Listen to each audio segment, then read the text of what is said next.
Hello ছোট্ট বন্ধুরা, তোমরা কেমন আছো? আমি ঋতুপাল। আমি তোমাদের আজকে সুন্দর মজার একটি গল্প পড়ে শোনাবো। গল্পটির নাম ফুল ফোটার আনন্দ। দেখো, আমরা ছবিতে মিতুকে দেখতে পাচ্ছি আর মিতুর বন্ধুদেরও দেখতে পাচ্ছি। পাশে বিড়াল, পাখি, কুকুরও রয়েছে আর মিতুর সামনে একটা ফুল গাছও আছে।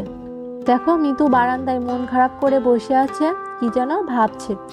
এটা দেখে পাখি আর বেড়ালেরও মন খারাপ।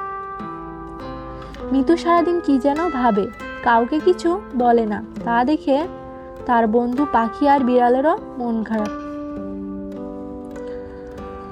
দেখো, পাখি, বেড়াল আর মিতু দাঁড়িয়ে আছে যেখানে বীজ বুনেছে সেখানে।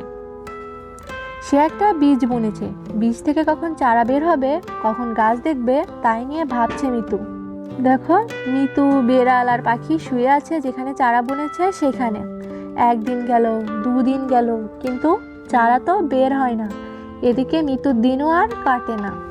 দেখো, পাখি, মিতু আর বেড়াল বসে আছে আর মিতুর চারাটা মিতুর সাথে কথা বলছে। আরও দুদিন কেটে গেল। একদিন মিতু দেখলো বীজ থেকে কি সুন্দর দুটি কচি সবুজ পাতা বের হয়েছে। সবুজ পাতা বলছে, কেমন আছো মিতু? মিতু তার মা বাবাকে ডেকে নিয়ে এসেছে চারা গাছটা দেখাবে বলে। সাথে বেড়াল আর পাখিও আছে। তাই দেখে মিতু দৌড়ে গিয়ে বাড়ির সবাইকে ডেকে আনলো। মিতুর খুশির শেষ নেই। মিতুর আনন্দ দেখে বন্ধু, বিড়াল আর পাখিও খুব খুশি। মিতু দেখো চারা গাছে পানি দিচ্ছে। তারপর থেকেই মিতু সকাল, বিকাল ও দুপুরে গাছে পানি দেয়। পানি পেয়ে গাছগুলো বেড়ে ওঠে। সেভাবে কখন চারা গাছটি আরো বড় হবে। দেখো, মিতু গাছে পানি দিচ্ছে আর ওর মা তাকে পানি দিতে বারণ করছে। মিতুর কাণ্ড দেখে মা বললেন, গাছে এত বেশি পানি দিও না, গাছের গোড়া পচে যাবে।